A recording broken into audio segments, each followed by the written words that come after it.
All right, coach. Have you ever run into a situation like this? This happened to early Trevor over and over and over and over and over again in my coaching career. Now, I would go and develop the absolute perfect plan for a client. I would figure out the foods they're going to eat, when they're going to eat them, the recipes, all of it, and I would give the client the plan. The client would be excited, they're ready to execute, and they would execute for a week or two until they didn't execute and the wheels would fall off and the dog threw up on the carpet and the kids got sick and insert insert whatever you want there. And early on in my career, I kind of thought of these as excuses, right? And mind you, I was a single fitness nut who really cared about this stuff. And I just couldn't figure out why my clients couldn't execute on it. And originally, I always thought it was willpower. Like they just need more discipline. They need more willpower. And if they just do that, if I can help them find that, they're going to be successful. Luckily, early on in my career, I was introduced to a company called Precision Nutrition. And I love their stuff. I love their certifications. JB, Dr. John Berardi, and Krista Scott Dixon, they became like informal mentors to me in my nutrition world. And so when I started studying PN, I started to understand this thing called habits, right? And habits beat willpower every single day of the week. And we're going to talk all about that on today's episode. This is Build with the CEO. My name is Trevor, and this show is to help you take your coaching and turn it into a real business. Today is all about habits and how habits beat willpower. Why are we talking about habits? Well, we do have this really cool thing coming up on July 16th. We are doing a virtual summit, and this is a nutrition coaching summit. So we're bringing on 10 experts, actually, it's 11 experts in the nutrition coaching space, and they're each going to speak on their topic of choice, their area of expertise. And we have a lot of heavy hitters inside of this summit, and it is live. So you can come in, ask questions. There'll be Q&A in every presentation. I'm hosting it, so I'll be there with the speakers all day long. We start at 9 a.m. and we go till about 7:30 at night. So you can see all of the speakers at summit.coachcatalyst.com. But some of the big ones here, we've got Lane Norton talking on metabolic adaptation. We've got Krista Scott Dixon talking about not so secret methods for better results. We've got Dan Gardner talking about some blood work and the biomarker advantage. My good friend Jen Brocksterman is coming on talking about why she ditched meal planning, which we're going to talk a lot about today. Eve Guzman's coming on to talk about macros and how to plan macros. And then Aaron Laverone is coming on to talk about habits. And then we've got Dr. Deborah Teplo, who is going to be talking about beyond motivational interviewing. They have a really, really cool conversational technique that goes beyond motivational interviewing. So if you're done motivational interviewing, this is kind of like the next step to it. And then we've got Aaron Power, Kane, my co-founder, and we've got Asher Health coming on as well to talk about some GLPs and where that world is at. So super cool summit. Definitely check it out. July 16th. It'll be in the description. And come join us. It's free and it's going to be an awesome time. But today we are talking about habits and why habits beat willpower every single day of the week. Now, I gave the story at the beginning about giving out a plan for the client and then them executing a plan for a couple of weeks and then falling off. So that is one of my issues with meal plans is people cannot execute them as well as they think they can execute them. Everyone asks for meal plans, right? That's probably what your clients ask you for is, hey, I want more meal plans. Tell me exactly what to eat. And then we give it to them and they don't actually do it, right? Because it's not really the right solution to their problem. They think that's the solution, but it's not really the solution. Behavior and habits is at the core of all of this. And this isn't to say that meal plans are bad. And I should put a little kind of caveat in here to keep our legal team happy. Nutrition coaching is kind of a gray area in most states. So we just want to be careful with nutrition coaching that we're not diagnosing disease, that we're not prescribing anything, and that our coaching is based around habits, it's around education, and it's around helping someone become healthier, right? Or improve their health. And so that's where we want to really stay in our lane because scope of practice is really important, especially in the nutrition world, because we do have registered dietitians, we do have nutritionists that do work with these kind of things. They work with disease and they help people get healthier and they prescribe specifics for those people. So it's just important to understand your scope, stay in your lane, do research in the state that you're in, and making sure that we're always staying compliant. So when I talk about meal plans today, I'm not talking about any sort of prescription. I'm talking more about kind of general meal plans, general ideas, meal guides that we may give clients to help them get a better idea on how to execute. Really, it's about education and it's about coaching, right? And so I always thought clients, the reason they didn't execute was because of discipline, right? Because they just didn't have the discipline, they didn't want it enough. And I think a lot of coaches that are getting started out, that's what they think. But once you've worked with people for long enough, you start to realize that it's not really a discipline issue. They are disciplined, right? And there's probably other areas in their life where they display discipline. It's just in this area they haven't been very successful. And the longer I've been a coach, the more I'm convinced that environment is the biggest factor here. So instead of trying to help someone build more discipline or build more willpower, we want to help them create an environment that they don't have to use willpower. The right choice is the easy choice. There's been a lot of research on willpower. And yes, it is kind of like a muscle that the more we use it, the better we get at employing willpower, but it is a finite resource. And we all know this, right? If you've had a really stressful day, a really taxing day, you get home at the end of the day and maybe there's something you really enjoy and you think you shouldn't have it because it doesn't fit with your plan, but you just have it anyways because like at the end of the day, you're like, screw it. You've used up all your willpower. And I think people that have kids see this more clearly than anyone else. Because when you have kids, you're constantly saying no, you're constantly redirecting. And so then when it comes to yourself, many times it's like, screw it, I'm just going to do what I want. Even though that may be the thing that doesn't serve me in the future, it serves me now, right? But it doesn't serve me in the future. And so helping our clients think about this a little bit differently and moving away from you need more discipline, you need more willpower to how do we create an environment that allows you to be successful? How do we create a system, right? And that's really where your value in is a coach, right? Your value is helping them strategize. It's helping them come up with those systems. A meal plan, like that's a commodity, right? There is AI, there's lots of things that can generate that probably better than any of us because it has more knowledge, it has more information, and it can create something more effective. But where it struggles is in the strategy and understanding the client and the emotions and everything else that is going on. And that's where your value comes in as a coach. That's where our coach shines, is providing that type of information. And so ultimately what we're doing in nutrition coaching, right, is we're helping someone create new behaviors because the behaviors and the strategies and the systems that they've used up to this point haven't been working, right? Because if they have been working, they wouldn't be talking to you, right? Or they wouldn't be purchasing your program. And so, yes, we need to provide the information, the education, the guides, the recipes, those kind of things. I think those are valuable resources, but that's not necessarily where we stop, right? That's where we start. And then where as coaches we step in and really start providing that value, that's around the strategies, the systems, and helping someone create the environment so that they can be successful. And that's ultimately what you get paid for. Because knowledge isn't really what the client's missing, right? We could go to anyone on the street that, let's just use being overweight as an example, right? We could go to anyone on the street that might be overweight and we could ask them questions about nutrition. And they could tell us likely that, like, they should eat sufficient protein, that vegetables are good for us. They have vitamins and minerals in them, that we should be conscious of total intake, all of these kind of things. Like they know this, like they're conscious of this, but then why aren't they necessarily executing on that? Right.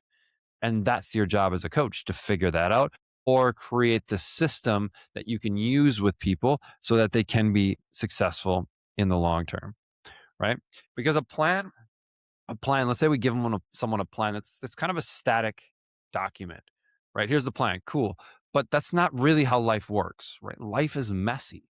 Things get in the way, right? Things come up and then we need to be able to adjust. And so if my only frame of reference is a meal plan, right? And I can't follow my meal plan, well then screw it. Like I can't follow the plan. But if we can teach clients the underlying principles, right, on what they're trying to execute. I'm trying to get a vegetable with every meal. Cool. I'm going out to McDonald's. How could I get a vegetable with this meal? Right? Because I don't have time. I'm going through a drive-through, right? What's the best choice I can make? And as coaches, that's how we want to empower our clients to be able to make those decisions. And that was a shift that we really needed to make at our facilities.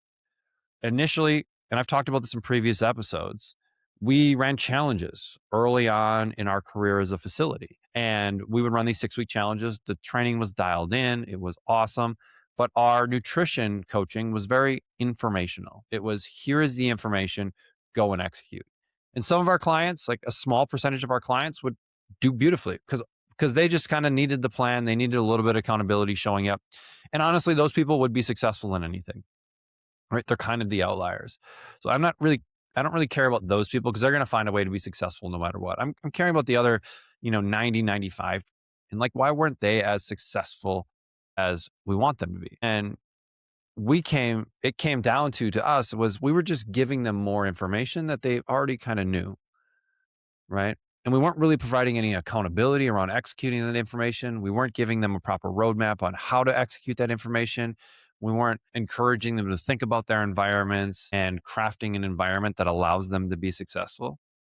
Because ultimately, I think that is the lead domino in all of this. If we have an environment, or if we can help our clients create an environment that allows them to make the right choice, the easy choice, they're going to be successful long term, right? But if we put someone into an environment where they have to constantly use their willpower and say no, and there's brownies sitting on the counter and there's this or that isn't supporting of their goals, they're going to have a really hard time being successful, right? So creating that environment is a huge piece of it.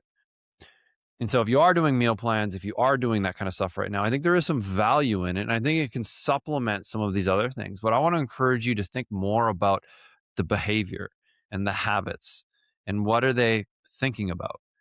And how do we help a client instill those pieces and help them improve those pieces? Because then when they do have the meals and the recipes and those kind of things, they actually stick better because I understand the underlying principles, and now that client can be successful in the long term. So there's been a few things I kind of learned over the years, and I want to share a few of them with you, just very basic things. And these may be things that you already know that you just need to get reminded of. And they may be some things that you haven't heard before, but I want to give you a few of these because I think there's some nice coaching tools that you can use with your clients in order to help your client be a little bit more successful and help them get away from using willpower all the time and help create systems and strategies so that they can be successful in the long term. So the first one that I've noticed with a lot of clients, and this is brand new clients, probably run into this the most, is when I have a client come in, they want to do it all. They are ready, they are motivated, they're ready, willing, and able, right? And they are motivated to make change because the pain right now, they came to see me because the pain is great enough for them to ask for help. Cool, right? There's some motivation there. And so I'll have a client come in and let's say they want to do training, right? They'll say, hey, I want to train 5 days a week. And I'll be like, how about we start with 3, right? And they'll be like, no, I want to train 5 days a week. Like, how about we start with meeting with a coach 3 days a week? And then I'll explain why. Because right now you're motivated to do 5. But in my experience in working with people, I haven't found a lot of people that are really successful with that. And so what happens to most people is they set the goal of 5 and then they end up not being able to make 5. Maybe they get 4, right? But the goal was 5. So they actually feel like they didn't accomplish the goal and they feel a little discouraged despite getting 4 out of 5. And then they feel like, well, screw it. It's not worth it. If I can't do it as well as possible, if I can't do it to perfection, what's the point of doing it at all? So they end up quitting. And it's a very common occurrence. And so I explained that to the client. Hey, what if we start at 3? Like, I love this question. On a scale of 1 to 10, how confident are you that you could execute this week over week? And if it isn't a 9 or a 10, and that's a question I got from my PN schooling. But if it's not a 9 or a 10, we need to make it a little bit easier, right? And so number one is, how do we make someone's behaviors or habits that they're going to work on, right, easier so that even when it all hits the fan on a given day, they're still able to execute, right? I even like some range habits. Like, what's the floor with this habit and what's the ceiling with this habit? So if it's the worst possible day, what's one thing I can do that at least, gives me a little win in that column? Is it doing 10 air squats? Is it doing 50 push-ups if it is a movement-based one? And then what's the ceiling? What's a perfect day? You can execute it perfectly. Sometimes having a little bit of range with habits can be helpful in getting someone consistent wins, right? But number one, let's try and make it small and let's make it very doable, even on bad days. The second one that I found to be really effective with clients is anchoring it to something else that they're already doing, right? Let's say we want a client to start drinking more water, right? So, what could we anchor drinking water to make it a little bit easier? Maybe they have coffee every morning, right? And that's just a part of their ritual, part of their routine every day. Could we have a glass of water before they have coffee or after they have coffee to get another glass of water in their day? Because we're anchoring it to something that they're already doing, right? We don't have to like remind them to do it because the reminder is the thing they're already doing. And so we can layer some other things on there, like some physical cues where we have maybe a post-it note or something as a little bit of a physical reminder, but we're anchoring it to something else. And that makes it just a little bit easier to execute. Because one of the reasons people don't execute well is they forget, right? It's a new behavior. And this is something we talk about with our Coach Catalyst users, right? Coach Catalyst is an app, right? It's an app that's used by clients on their phone. Now, if the client downloads that app, it's going to go to page 72 of their iPhone. That's not very helpful, right? Because this is a new app. I just downloaded it. I don't really remember what it's called. And so if I have to like search for it, I'm just not going to be successful with that, right? And we all know that push notifications are super busy.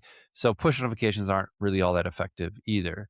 So what if we just got them to take that app and move it to their home screen?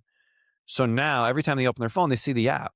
And better yet, it's branded to our business. So our business is on their phone. Our coaching practice is on their phone every single time they open it.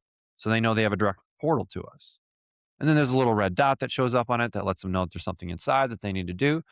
Right. So we're engineering an environment that makes the behavior, the thing we want them to do, easy. Right. So how can we anchor that to something they're already doing? They're already opening up their smartphone, right? So the app is going to be right there. Okay. The third one, and I've talked about this one through this entire episode, is how do we engineer an environment that makes the right choice the easy choice? And when you can get a client to do that, success becomes way easier because now if I want to have that pint of ice cream, I leave the house and I go have it. So it takes away that I can't have it. It's just, I'm not going to have it in my house. I can have it, but I'm going to go out of my house to eat it. And now what happens is you're probably going to do it less frequently because there's a little bit of an annoyance in there. It's 10:30 at night and you're like, I don't want to go to the gas station or I don't want to go to McDonald's to get one. So you don't, right? And so we engineer an environment that makes success easy on a daily basis. We don't vilify these other things. We just make them a little bit harder to get. Some coaches, and I've used this one in the past too, where you take the things, if a client maybe isn't ready to get rid of them out of their house, we take them and we move them into the basement, right? Into a room that makes it a little bit more challenging to get to. Create a barrier that gives the client the opportunity to be able to pause and think, is this something I really want to do right now or really need to do right now? Giving them that space to just think through it gives them an opportunity to then make a conscious decision rather than just unconsciously, raiding the pantry, right? So we want to engineer the environment that the default choice becomes the right one. The next one, and this is a little bit different. Not a lot of people are talking about this. A lot of people talk about streaks, right? And how wanting someone to maintain a streak and going through. We actually have streaks inside of Coach Catalyst, so you can maintain your streaks, which has some benefit. And certain people are really motivated by streaks. But I think a better conversation to have is like, what do we do when things aren't going right? Right? How do we bounce back? Having the bounce back conversation. Because over the 15 years of coaching, what I've found is the clients that have the most success long term are the ones that bounce back the best. Because if you keep bouncing back, you keep giving yourself an opportunity to improve. But if you do awesome for 6 weeks and then you do terrible for 6 weeks and then you do awesome for 6 weeks and then you do terrible for 6 weeks, you end up going nowhere. But if you take 3 steps forward and 1 step back, and then 3 steps forward and 2 steps back, you're still moving forward. And being resilient and bouncing back is a skill that someone can develop. And when they developed it, they're going to have more success over the long term. And then the last one that I want to leave you with today is one habit at a time. And so I know we want to try and give everything to clients right away because we want them to get the fastest results. And we know they'll get faster results if they do X, Y, and Z every day at high intensity. And I think there are times when we can push.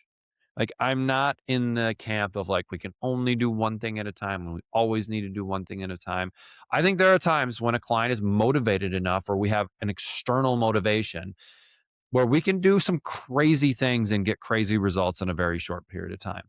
But that is not a long-term plan, right? That's not a strategy that I can use over the next 6 months, 12 months, 6 years, right? Strategy I can use for 14 days and 28 days. Like, that's cool. But we want to be teaching strategies that allow a client to be successful for life. And being highly focused on one thing gives someone the greatest chance of success. And what I like is I like a stacking type of pattern. And we've actually developed programs. There's a couple programs inside of Coach Catalyst that are stacking based that you can use with clients, where we work on one thing for a period of time, 14 days. And then we add a second thing. So we're working on the first thing and the second thing. And then we add a third thing. And then we add a fourth thing. And so we keep the complexity really low at the beginning and we increase it as someone's capacity and capabilities improve. Because we're building success. We want someone to see themselves as someone that can do this, right? And when we do that, it allows them to build the mindset they need in order to be successful. The mindset that I am someone who does this. I am someone who follows through. I am someone who can make changes, right? I am someone who can bounce back. And they start to internalize that, which then allows them to be successful. And it starts to crowd out some of the other stories they may have going on inside their head. So what do I have? 5 things there. Make it small, anchor it, engineer the environment, coach the bounce back, not the streak, and then one habit at a time. This is like ultimately the coach's job, right? The plan, like I said earlier, is a commodity, right? Behavior change is the craft, right? That's what we get paid for. And so you can give them the PDF, you can give them the app, you can give all of those things, but your job as a coach is to help that client change the behaviors they need to change in order to have the long-term success that they want to have, right? And it is a learnable skill. Behavior change is a learnable skill. They just need reps. And we want successful reps too. We want them to get reps at being successful. This is actually the whole reason we created Coach Catalyst, right? The whole reason we created the app was to give coaches better insight into how their clients were doing because the process was broken, right? Me sending you a text message to get an update every day is just not a sustainable, scalable process, right? But if we're using technology to be this medium to transport information, now as a coach, I can work with 15, 20, 30, 50 people and not want to pull my hair out because I have everything on dashboards and everything right there. And I can be a coach and I don't have to spend all my time doing that admin. So that's the whole reason we created Coach Catalyst, was to be that bridge between the coach and the client. It's not to take away coaching, right? But it's to free up what the coach does best, right? And that's helping the client overcome obstacles, strategize, create environments, support all these human characteristics, and get rid of a lot of the admin. So if you joined us mid-episode, we've got a nutrition coaching summit coming up on July 16th. It is live. It is virtual. We have 10 talks throughout the day, 11 different speakers. We are talking on all topics of nutrition. It's actually I'm really stoked with how this lineup came together because we have people talking on macros. We have people talking on habits. We have people talking on why they ditched meal plans. We have people talking on metabolic adaptation, reverse dieting. We have people talking on conversational skills, change skills. It is literally like a buffet of nutrition coaching. And so, no matter what type of nutrition camp you might put yourself in, there's going to be something at this summit for everyone. And it is all live, it is all free. You get the recordings for free for, I believe it's 72 hours or 48 hours once everything gets done. And then we do have a huge VIP pack. It has like $6,000 worth of stuff in it, along with the recordings and everything else. For coaches that want to go a little bit deeper with any of the speakers, or they want a course, or they want assets to use with their clients, there's just a ton of stuff there and just a massive, massive, massive amount of value. So take what I've taken today, or take what I've talked about today, and find that one client that you can execute some of this stuff on, right? Can we move away from they need to be more disciplined, they need to have more willpower, to how do we create the behaviors, the habits, the environments that allow a client to be successful? That's the mission for today. My name is Trevor. This is Build with the CEO, where we help turn your coaching into an incredible business. I'll see you here next week. Later.